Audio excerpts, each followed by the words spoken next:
The Texas sun was already unforgiving when Richard Cole stepped onto the wide wooden porch of his ranch house. Before him stretched nearly 8,000 acres of land, dry plains, fenced pastures, and corrals reinforced with steel and mesquite wood. This land had made him powerful. It had made him feared. And in his own mind, it had made him untouchable. Down in the largest corral stood Thunder, a massive black Mustang, muscles coiled like steel cables beneath a coat dark as midnight. He paced back and forth, slamming his hooves against the boards, snorting clouds of dust into the air. Every man on the ranch knew that sound. It was the sound of danger. 12 professional horse trainers had tried to tame Thunder. 12 had failed. Broken ribs, concussions, lawsuits. One man had been thrown so violently that he never rode again. Insurance companies refused to cover any more attempts. Veterinarians warned that the horse was too unpredictable, too aggressive, but Richard Cole didn't believe in limits. He believed in money. He believed in contracts. And he believed that everything and everyone had a price. That was when Evan, the youngest ranch hand, came running across the yard, his boots kicking up dust. "Mr. Cole," he said, slightly out of breath, "there's a man at the gate. Says he's looking for work." Richard barely looked up. "Tell him we're not hiring." Evan hesitated. "Sir, he says he can tame Thunder." The air seemed to thicken. Richard slowly turned his head toward the corral. Then he laughed, a deep, mocking laugh that echoed across the ranch. "Bring him in," he said. "I want to see this." Minutes later, the workers gathered near the gate. Cowboys, the stable hands, foremen, men who had seen injuries, blood, and failure with that horse. The stranger stood alone. He wore simple white clothes, clean, almost strangely so for ranch country. No ropes, no tools, no arrogance, just calm. Richard Cole stepped forward, sizing him up. "You," Richard scoffed. "You think you can tame the horse that put 12 men in the hospital?" The man met his gaze unshaken. "Yes," he said quietly, "I can." That was when Richard smiled, not with humor, but with cruelty. "All right," he said loudly so everyone could hear. "Let's make this interesting." He spread his arms wide, gesturing to the land behind him. "If you tame Thunder," Richard declared, "I'll give you this entire ranch." Gas rippled through the crowd. "And if you fail," Richard continued, his voice sharp, you admit you're a fraud and you walk away with nothing." The man in white nodded once. "I accept." And right there, under the burning Texas sun, a challenge was set that would expose not just a wild horse, but a buried sin that had waited 20 years to be revealed. If right now you feel this story is touching something deep inside you, please press subscribe to Heaven Walks With Us. Every story here is a reminder that nothing stays hidden forever and that grace always finds its way. Richard Cole didn't inherit the ranch. That fact mattered to him more than anything. He had bought it piece by piece, acre by acre, over decades of ruthless decisions and perfectly timed paperwork. While others talked about legacy and tradition, Richard believed in ownership, and ownership in his world came from contracts, signatures, and leverage. When the ranch sat on land so vast it changed color with the light. In the early morning, it glowed pale gold. By midday, it hardened into dusty bronze. By sunset, it looked almost endless, as if it stretched right into the horizon. Richard liked to stand on his porch and look out over it, hands on his hips, imagining the numbers behind every fence post. Cattle counts, grazing rights, water access, mineral leases buried deep beneath the soil. To him, the land wasn't alive. It was an asset. Richard had built his reputation in West Texas as a man who always won. He negotiated harder than anyone. He knew the law better than most lawyers. And when things became complicated, he surrounded himself with people who knew how to make problems disappear quietly. Bankers trusted him. Insurance companies feared him. County officials deferred to him. And on the surface, Richard Cole was a success story, the American dream in boots and denim. But among the ranch hands, there was another reputation. They spoke of his temper in low voices, of workers fired without warning, of corners cut when no one was watching, of deals that felt legal but never quite felt right. Tom Alvarez, the ranch foreman, knew this better than anyone. Tom had worked that land long before Richard owned it. He had seen owners come and go. Good men, flawed men, men who loved the land, and men who only wanted what they could take from it. Richard belonged to the second group, and Thunder. Thunder was the one thing Richard couldn't bend to his will. The Mustang had been brought to the ranch years earlier after being captured on federal land. Young, powerful, untamed. Richard had seen an opportunity, a prize animal that could be trained, bred, sold for a fortune. Instead, Thunder became a constant reminder that not everything bowed to money. Every failed trainer irritated Richard more than the last. Each injury felt like a personal insult. Each refusal from insurance companies felt like defiance. "Get me the best," Richard would say.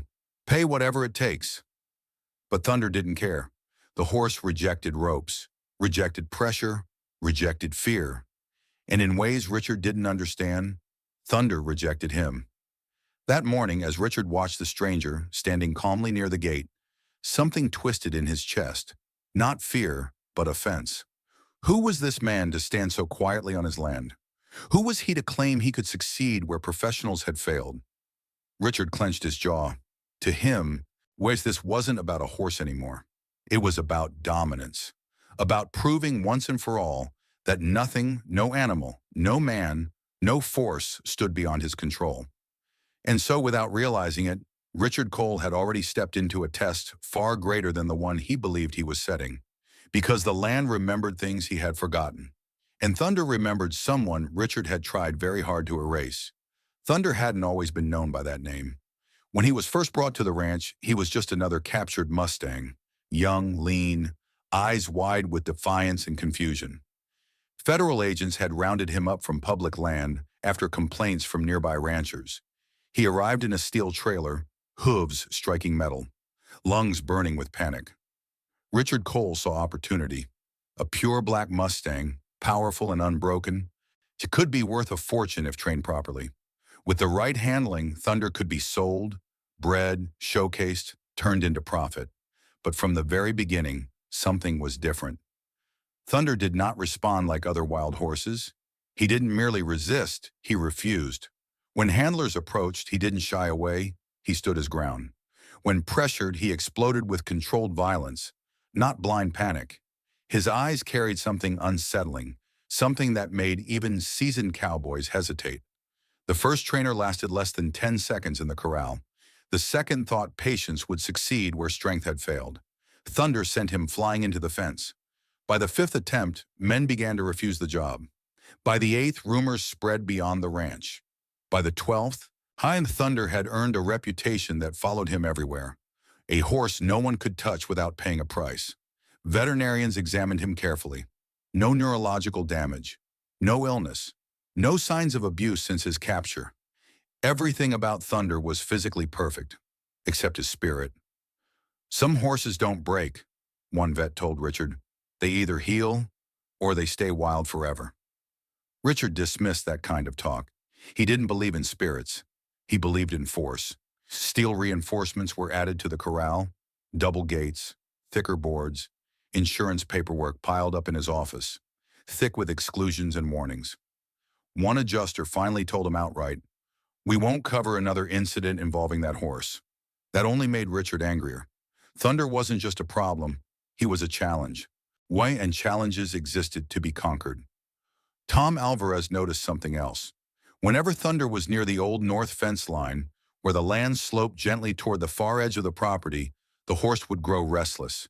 He would pace, snort, and stare toward the horizon as if waiting for something that never came. Sometimes late in the evening, Tom swore he heard Thunder make a sound that wasn't a neigh or a scream, but something low and aching, like grief. Tom never said this out loud. Men didn't talk about grief in animals, but they felt it. The younger ranch hands avoided Thunder's corral entirely. Evan crossed himself once when the horse charged the fence without warning. Others joked nervously, calling Thunder the devil horse, though no one laughed very hard. And Richard? Richard watched Thunder the way a man watches an unsolved problem, cold, analytical, detached. He never stepped into the corral himself. He never spoke to the horse. He never wondered why Thunder fought so fiercely. To Richard Cole, Thunder was just another asset that refused to cooperate, another thing that needed to be forced into submission. And that was why, when the man dressed in white calmly said he could tame Thunder, without ropes, without drugs, without violence, it felt like an insult far deeper than Richard was willing to admit. Because if this stranger succeeded, it would mean Thunder had never been untamable, only unheard. The stranger waited by the iron gate without impatience. He didn't lean against it, didn't shade his eyes from the sun, didn't glance around with curiosity the way most men did when stepping onto Richard Cole's land for the first time. He simply stood there, white shirt, white pants.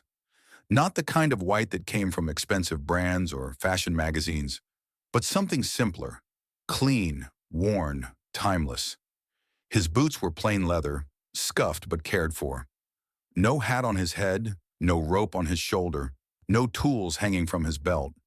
That alone unsettled the men watching from a distance. In ranch country, a man without tools was either a fool or someone who didn't need them.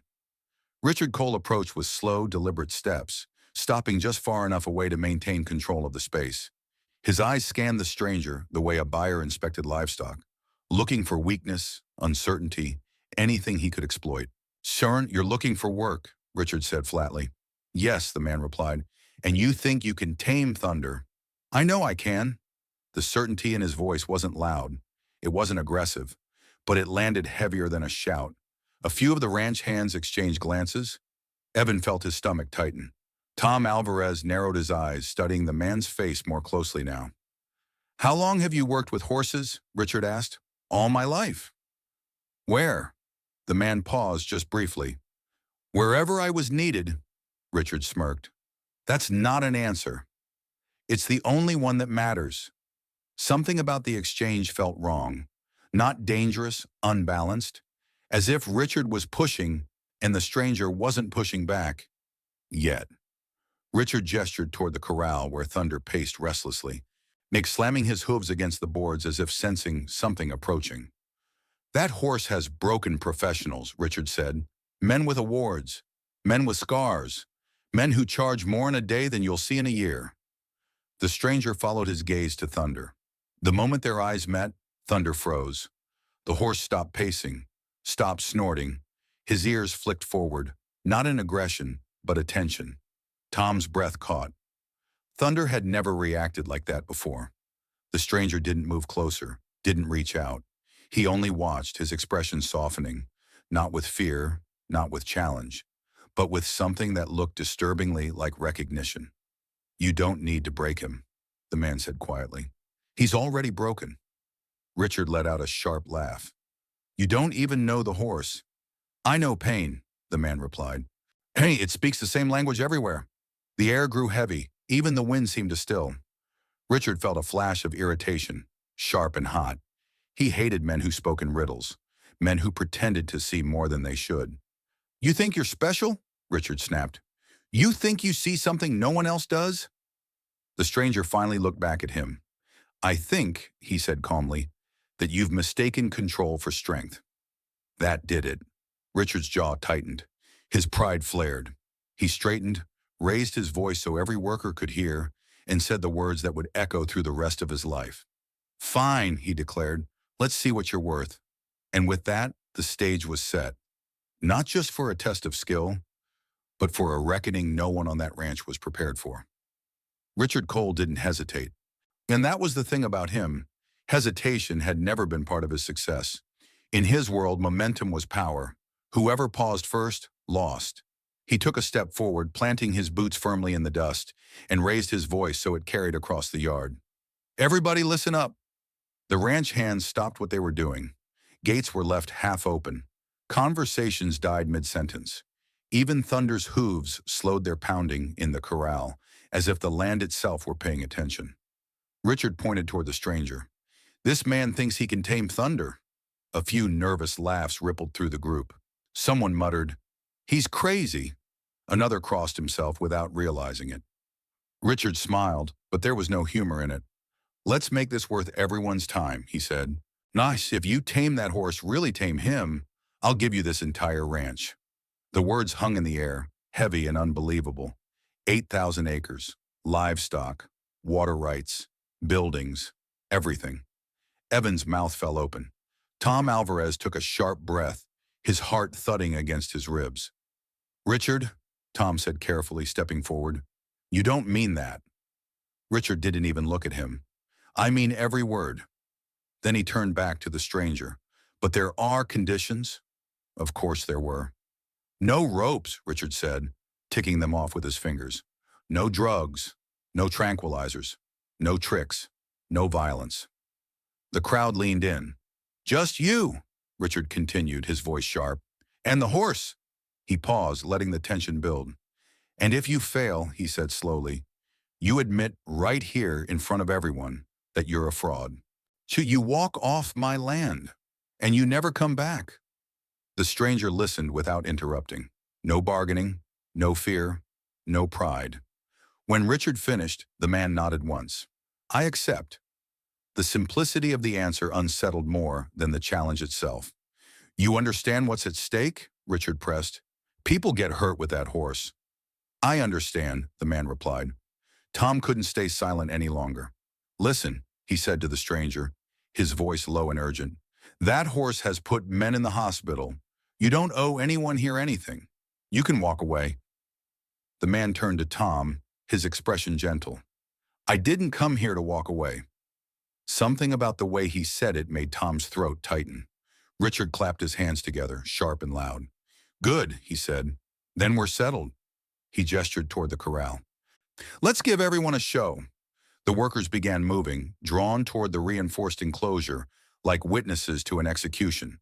The boards creaked under Thunder's renewed pacing. Dust rose in thick clouds as the Mustang slammed his hooves against the fence, eyes wild, muscles rippling. Richard leaned in closer to the stranger, lowering his voice just enough to make it personal. "You're about to learn something," he said. "This land belongs to men who take what they want, and nothing comes without a cost." The stranger met his gaze, calm and unwavering. "Every choice has a cost," he said quietly. "Some are just paid later." Richard scoffed. "Let's see how confident you are in 5 minutes."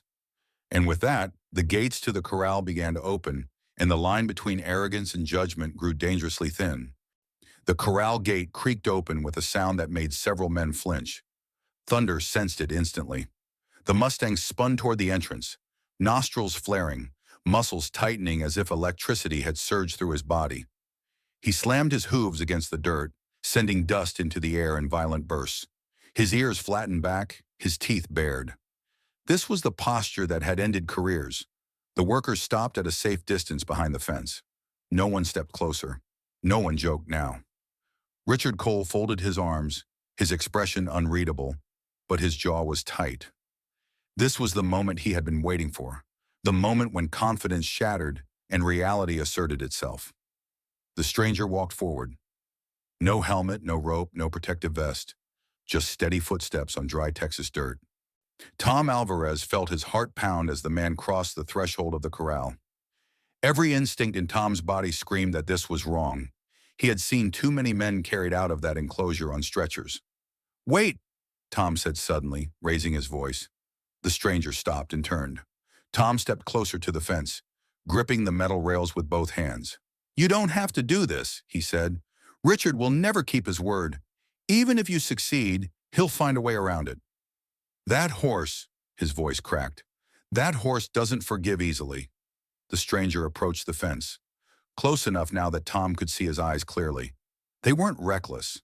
They weren't arrogant. They were calm in a way that made Tom feel exposed. "Thank you," the man said softly, "but I'm not here for the wager." Tom frowned. "Farah, then why?"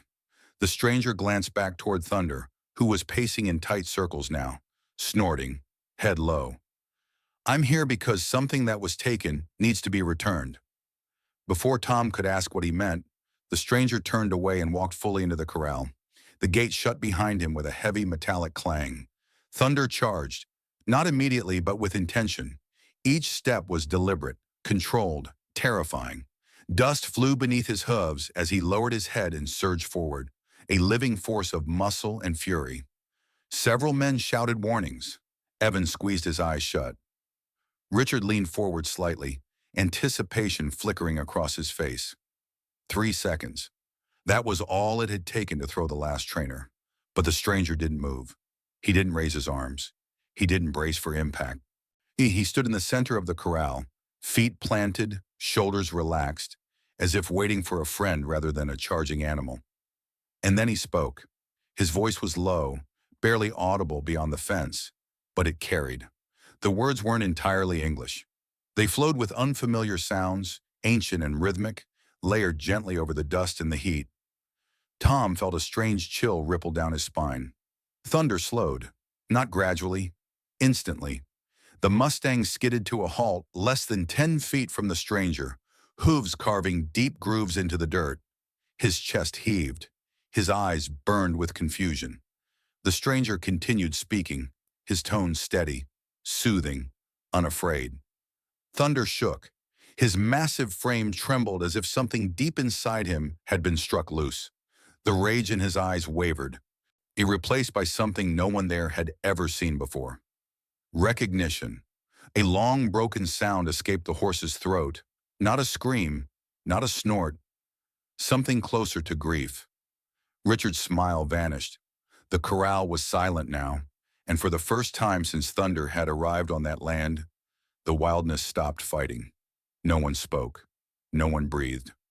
The only sound in the corral was Thunder's heavy breathing, hot air forcing its way in and out of his flared nostrils, carrying dust with every exhale. The Mustang stood frozen, muscles locked, eyes fixed on the man in white.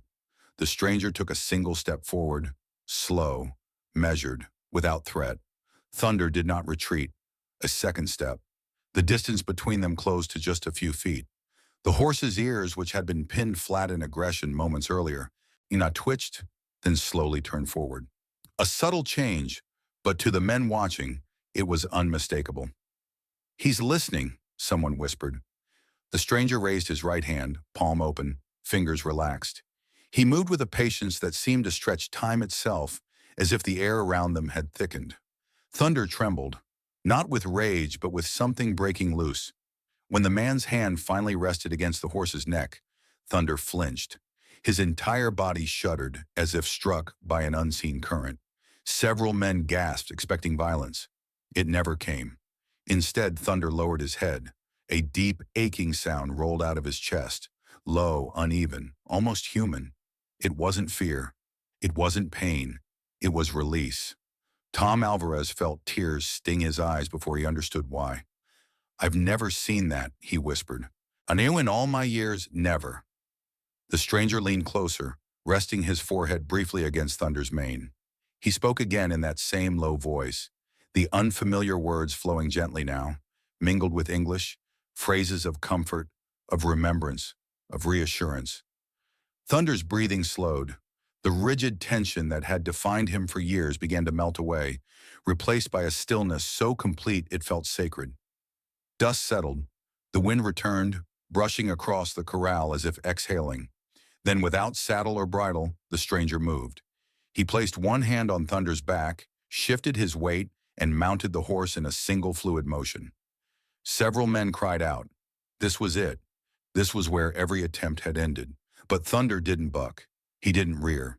He turned his head slightly, looking back at the man on his back, not with fury, not with fear, but with awareness. Then he took a step. Just one. Slow, careful. Another step followed. Then another. Thunder began to walk. Not the tense, restrained walk of a broken animal, but a calm, steady movement, as if he had carried this man many times before. The stranger guided him gently with pressure from his knees alone, his hands resting lightly against the horse's mane. A soft trot followed, then a smooth, controlled gallop. Horse and rider moved as one, circling the corral in a rhythm so fluid it felt choreographed. Dust rose around them, catching the afternoon light and turning gold, forming a halo that followed their path. No one moved. Some men wiped their faces, embarrassed by tears they couldn't explain. Evan stared, mouth open, heart pounding in his chest. Richard Cole stood rigid near the fence, his face drained of color. This wasn't training. This wasn't dominance. This was something else entirely. After several slow circles, the stranger guided Thunder back to the center of the corral. He dismounted with quiet ease. Thunder turned immediately, pressing his massive head against the man's chest, breathing in deeply as if afraid to let him go. The stranger rested his hand against Thunder's forehead one last time. Then he turned toward Richard Cole, the man who owned everything, the man who had laughed moments earlier. "I've done what you asked," the stranger said, his voice calm, unwavering. "I tamed your horse." Thunder stood beside him, peaceful, loyal. "Now," the man continued, eyes steady on Richard, "keep your word." And in that moment under the Texas sun, with every witness watching, the power on that ranch changed hands. For several long seconds, Richard Cole said nothing. The silence pressed in from all sides, thick and uncomfortable. Thunder stood quietly beside the man in white, his massive body relaxed, his head lowered in trust. The corral that had once echoed with violence now felt unnervingly still. Every pair of eyes turned to Richard. This was the moment. The ranch owner cleared his throat and forced a short laugh. "Well," he said, spreading his hands slightly, "I'll admit, that was impressive." A few nervous chuckles followed, but they died quickly. Richard shifted his weight, glancing around as if searching for an exit that hadn't existed moments before. "But let's not get carried away," he continued. "You rode the horse. That's all. I never said—" The man in white interrupted him gently. "You said," he replied, his voice calm but firm, "if you tame Thunder, I'll give you the ranch." The words landed like a gavel strike. Richard's jaw tightened. "Come on," he said, lowering his voice. "Everyone knows that was just talk, a figure of speech." No one laughed this time. Tom Alvarez stepped forward slightly, his face pale. "Richard," he said carefully, "we all heard it." Richard shot him a warning glance. The man in white didn't raise his voice. He didn't accuse. He didn't threaten. He only looked at Richard with a sadness so deep it made several men look away. "Your word matters," the man said, "especially when it costs you something." Richard scoffed. "That's not how the real world works." The stranger tilted his head. "It is how the real world breaks." Richard felt heat rise in his chest. Not fear, not shame, but something sharper.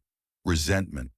Where he had worked too hard for this, built too much, risked too much to let it slip away over one impossible afternoon and a man who appeared out of nowhere.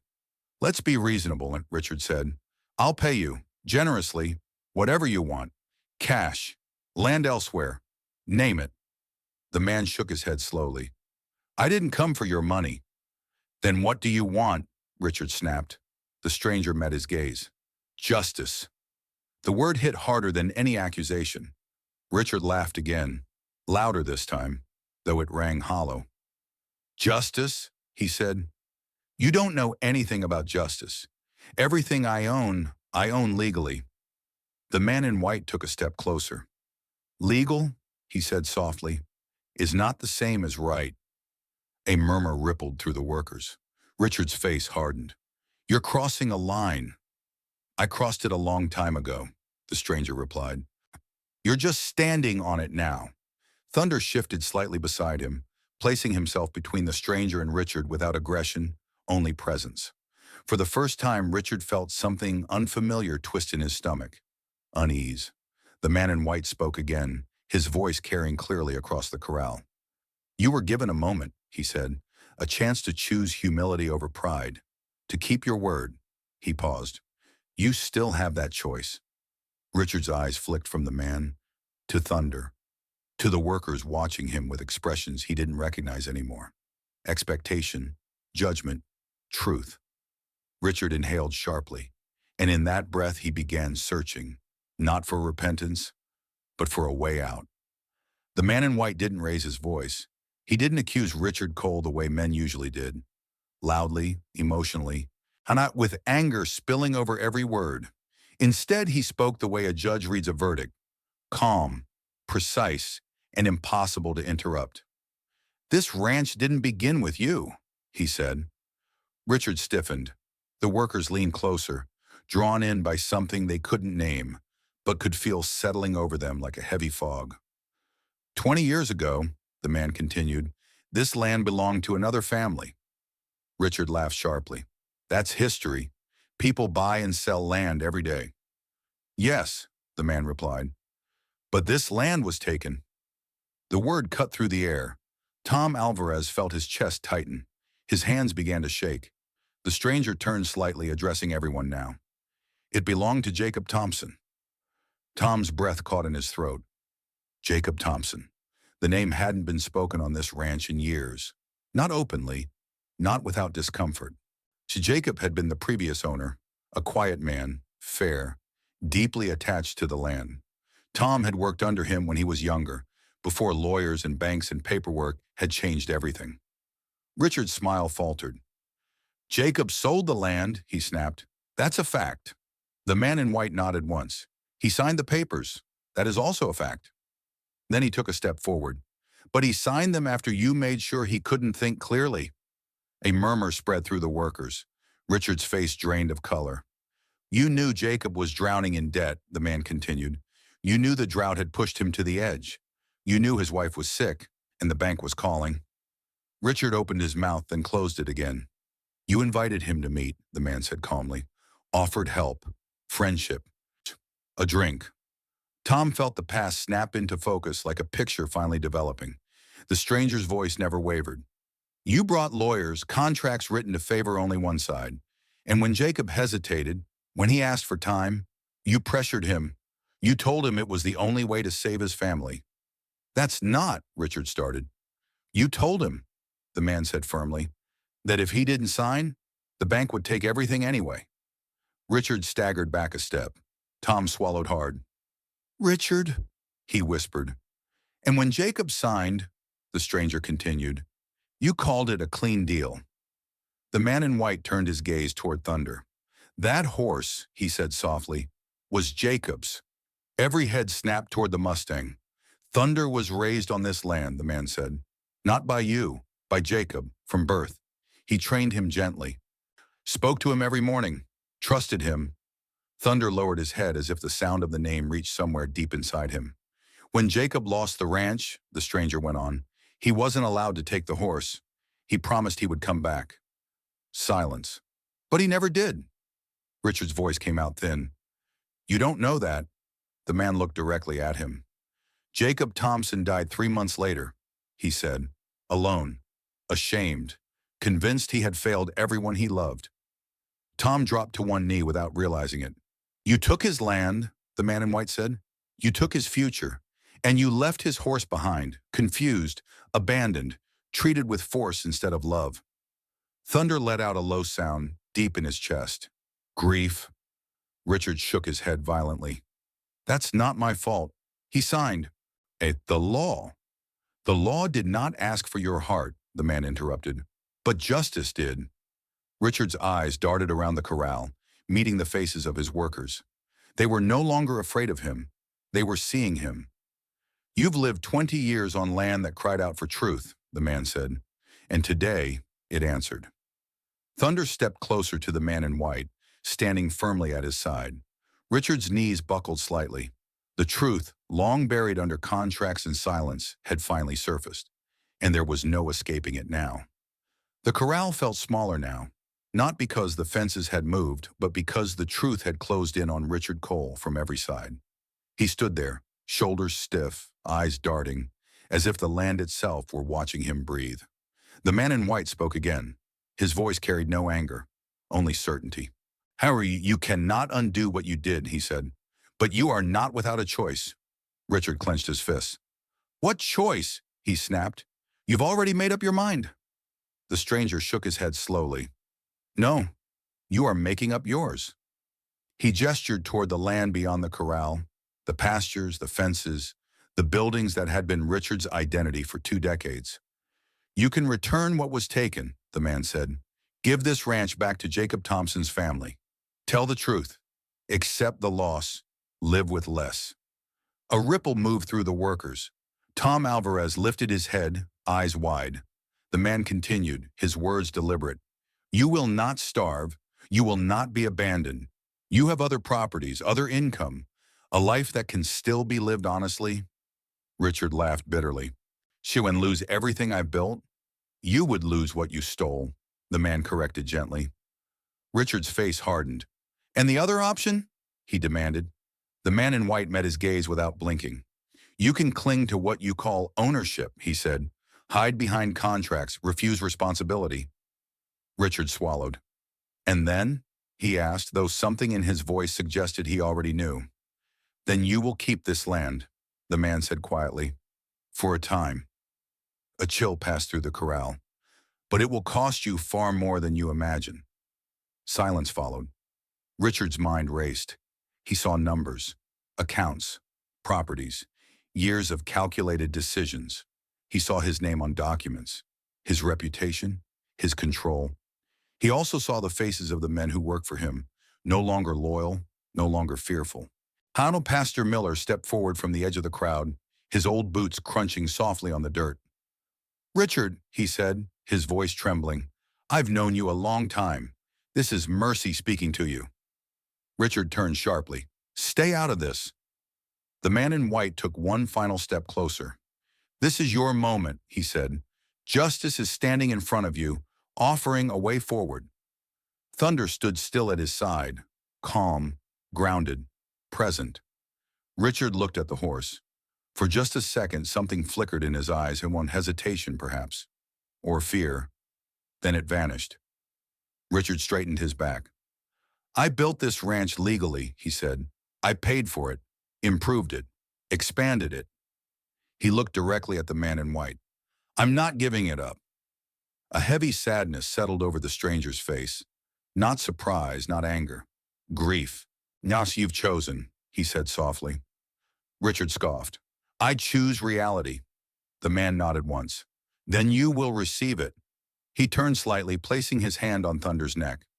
You were offered restoration, the man said, and you rejected it. Richard opened his mouth, ready with another sharp reply, but the man in white had already begun to walk away. And as he did, something shifted in the air. Not violently, not dramatically, but with the unmistakable finality of a door closing. Nothing happened right away. That was the strangest part. The sun continued its slow arc across the Texas sky. Dust settled back onto the corral floor. Thunder followed the man in white out of the enclosure, calm and obedient, disappearing beyond the far fence, as if he had always belonged somewhere else. Richard Cole stood where he was, arms crossed, jaw set. When he told himself he'd won, the stranger was gone. The ranch was still his. The contract still stood. But something had changed. The first sign came quietly. The next morning, Richard noticed fewer trucks in the yard. By noon, 2 ranch hands had packed their gear and left without saying goodbye. One of them had worked there for 8 years. Temporary, Richard muttered to himself. People come and go. By the end of the week, 5 more were gone. Tom Alvarez stayed, but he avoided Richard's eyes. Conversation stopped when Richard entered a room. Orders were followed mechanically, without loyalty, without trust. The ranch felt hollow. Then the cattle began to act strangely. Healthy animals stopped eating. Some stood still for hours, facing the same direction, toward the old north fence line. The veterinarian ran tests. The blood work came back normal. No disease, no poison. They're just shutting down, the vet said, confused. Like they've lost the will. Within days, the first cow collapsed. Then another. Richard ordered replacements, adjusted feed, increased monitoring, threw money at the problem. Nothing worked. Then the well slowed. At first it was barely noticeable, a weaker flow, a delayed pressure build. Richard blamed equipment. Pumps were replaced, filters cleaned, engineers called in. The aquifer shouldn't be dropping like this, one engineer said, scratching his head. It doesn't make sense. But the water kept receding. Fields that had been green weeks earlier began to yellow. Dust storms rolled in earlier than usual. The land cracked under the sun. Rumors followed quickly. They say the ranch is cursed. Something bad happened there. That horse, you saw how it changed. Buyers stopped calling. Restaurants that once competed for Richard's beef quietly switched suppliers. Auction prices dropped. Insurance claims stalled. Then one was denied outright. Too many unresolved risk factors, the letter read. Richard slammed the paper onto his desk. "This is coincidence," he said aloud. "Bad luck." But the nights grew longer. Sleep came harder.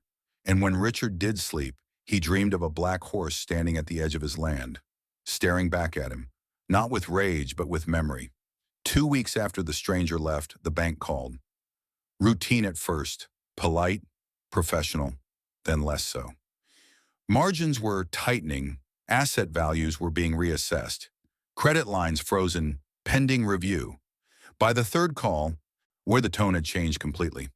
"Mr. Cole," the banker said carefully, "we're concerned." Richard looked out the window at his land. Still vast, still impressive, still his. "I have everything under control," he replied. But even as he said it, the words felt thin.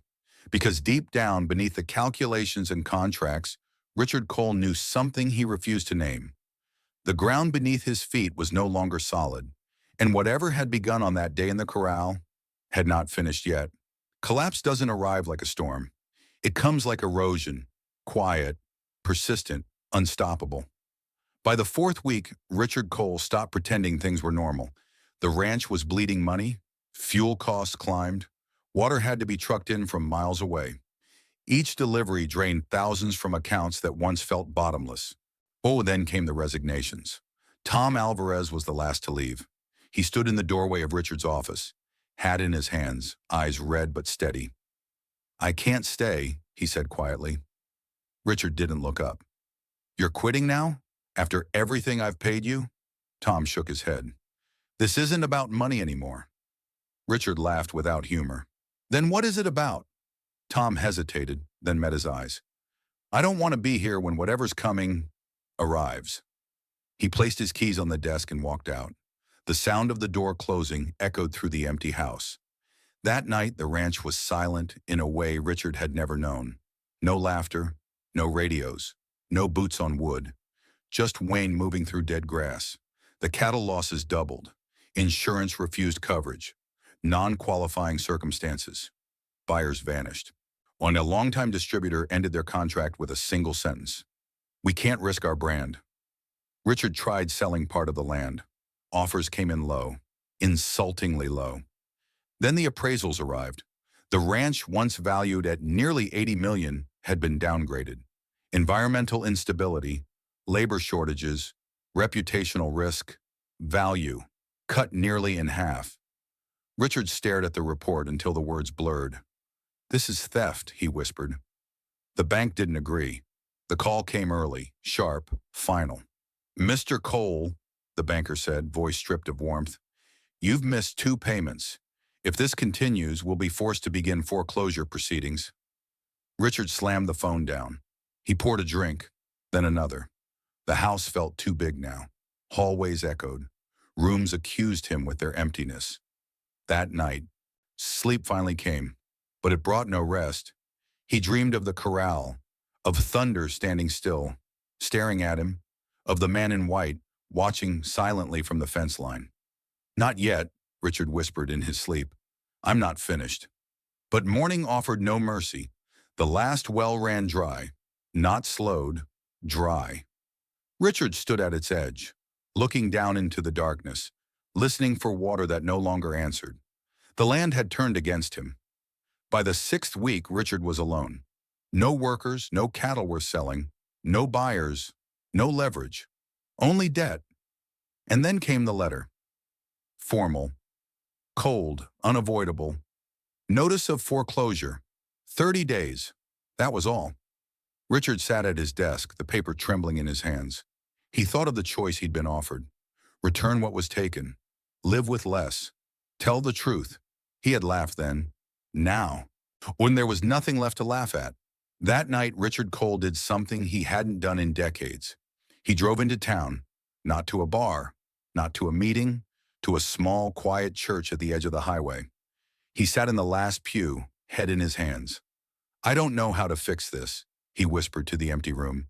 His voice cracked, and for the first time in his life, there was no plan forming behind the fear, only regret. Deep, heavy, late. The church smelled like old wood and dust. It wasn't grand, no stained glass, no choir, just a few rows of worn pews, a simple cross at the front, and silence that felt heavier than any sermon. Richard Cole sat in the back, not because he wanted to be unnoticed, but because he no longer believed he deserved to be seen. His hands trembled as he pressed them together. For a long time, he said nothing. Words felt dangerous now, too easy to twist, too easy to excuse. Finally, he whispered, "I didn't mean for it to end this way." The words echoed faintly off the walls. "I thought I was just being smart," he continued. "Everyone does it. You take advantage when you can. You protect yourself. That's how you survive." His jaw tightened. "I told myself Jacob was weak, that he would have lost the ranch anyway, that I just finished what the world had already started." Richard swallowed hard. "But I knew," he said quietly. "I knew what I was doing." The admission landed like a blow. He hadn't said those words out loud in 20 years. "I saw the fear in his eyes," Richard went on. "I saw how his hands shook when he signed. I saw his wife waiting in the truck." His voice cracked. "And I still took it." Silence. Then, honor softer. "I told myself it was business." Richard leaned forward, elbows on his knees. "But it wasn't business," he said. "It was theft." The word felt foreign. Necessary. He squeezed his eyes shut. "And when the man in white came," Richard whispered, "I didn't reject him because I didn't believe him." His breath hitched. "I rejected him because I was afraid of losing everything." He laughed bitterly. "Turns out, that happened anyway." Tears slid down his face, uninvited and unstoppable. "I don't even know how to make it right," he said. "The land is gone. The family's gone. The damage. It's done." Richard bowed his head. "If justice means punishment," he murmured, "then I guess I've earned it." The door creaked softly behind him. Footsteps approached. Richard didn't look up. A man's voice spoke gently, worn with years. "Juan, you're not wrong," the pastor said. "Consequences are real." Richard nodded slowly. "Then why does this still hurt so much?" The pastor sat beside him. "Because guilt is the soul remembering what it was made for," he replied. Richard frowned. "And what's that?" "Truth," the pastor said, "and humility." Richard stared at the floor. "I don't expect forgiveness," he said. "Not from them, not from God." The pastor was quiet for a moment. "Forgiveness doesn't erase consequences," he said finally. "It doesn't rewrite the past, but it does decide what the past will do to the rest of your life." Richard's shoulders shook. "So what am I supposed to do now?" he asked. The pastor looked at him carefully. "You tell the truth," he said.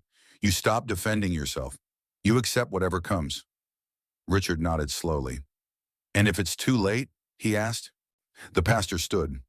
"Late repentance still matter," he said, "but it doesn't control the outcome. Only the posture of your heart." Richard remained seated long after the pastor left. For the first time in decades, he wasn't calculating. He wasn't strategizing.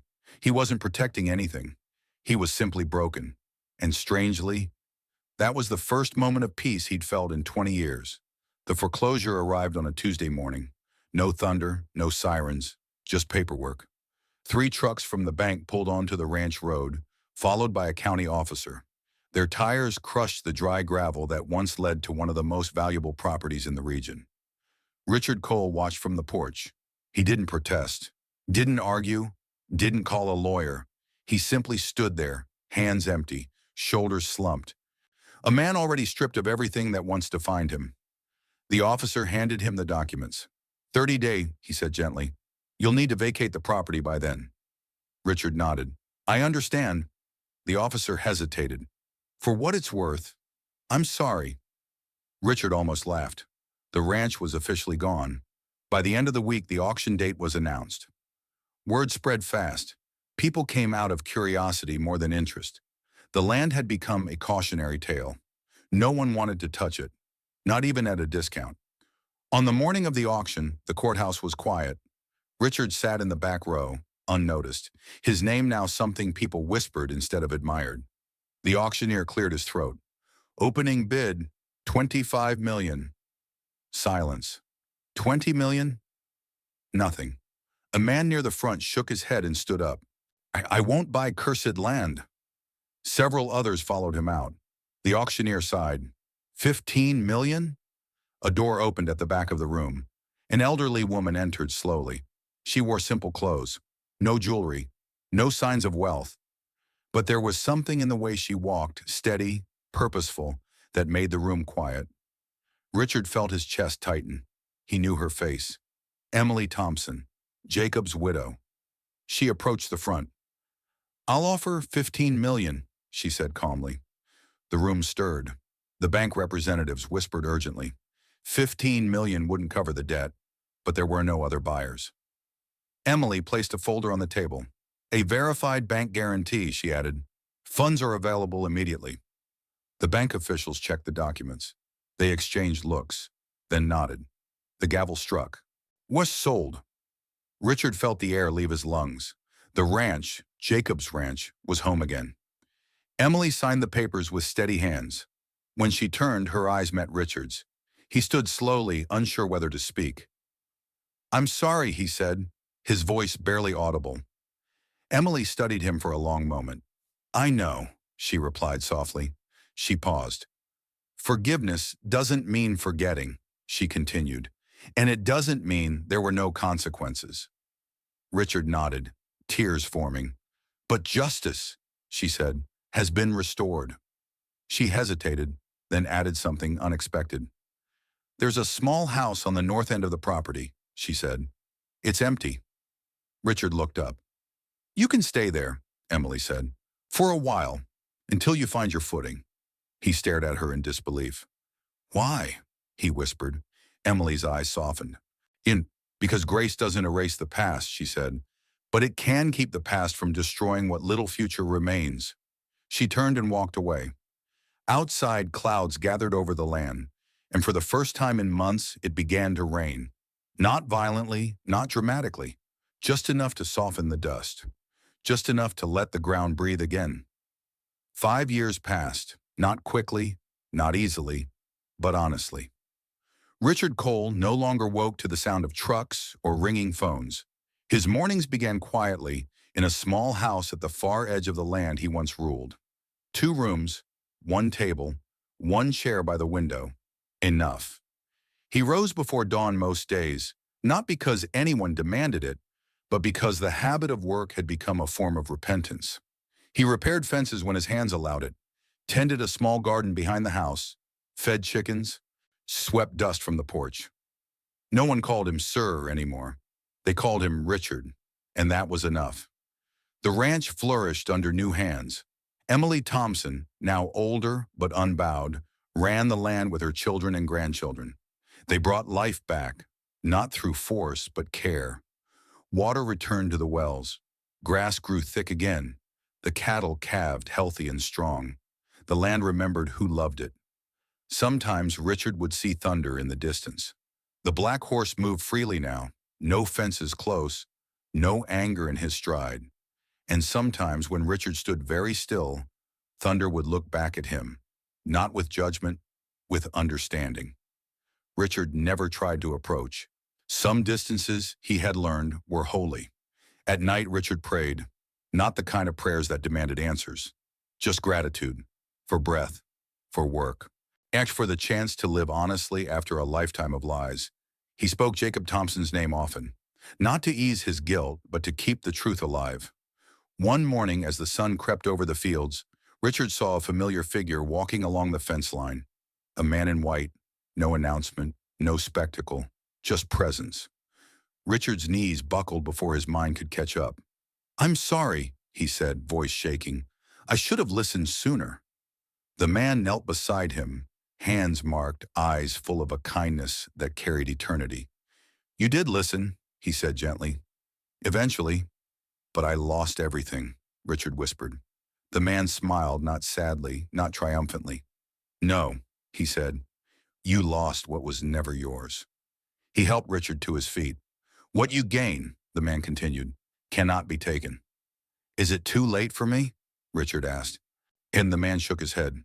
"Late repentance is still repentance," he said, "and grace does not expire." They walked together a short way, toward the fields now green again. "Live quietly," the man said. "Serve without being seen. Love without expecting return." Richard nodded, tears streaming. And when you fail? Richard asked. The man smiled. That is why grace exists. Thunder appeared then, stepping close, calm and steady. The man mounted without saddle or bridle, just as before. As horse and rider turned toward the horizon, Richard called out one last time. What should I call you? The man glanced back, eyes bright with joy. You already know, he said. Friend of sinners. They disappeared over the rise. Richard stood alone, but not empty. For the rest of his days he lived simply. And every night, before sleep, he whispered the same words. Thank you for not giving up on me. If this story touched your heart, please subscribe to our YouTube channel, Heaven Walks With Us, so you don't miss more stories of grace, truth, and hope. Share in the comments. Have you ever received grace when you knew you didn't deserve it? One subscription from you could help this story reach someone who truly needs healing today.